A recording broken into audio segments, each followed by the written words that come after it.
Hi guys, my name is Priyanshu and you're watching the Encyclo Hub. In this video, we are discussing the question number 19. Before starting this, I want to share something. We are providing all the solution of this PDF of the question 19 here.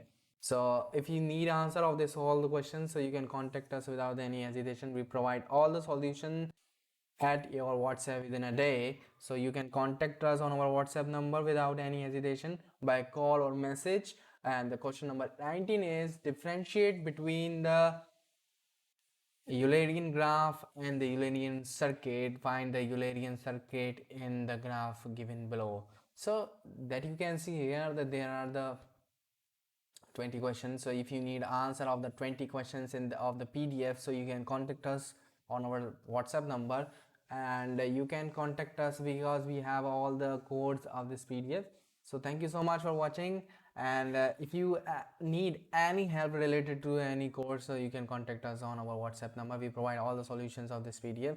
So thank you so much for watching this video. We will meet you soon in the next video.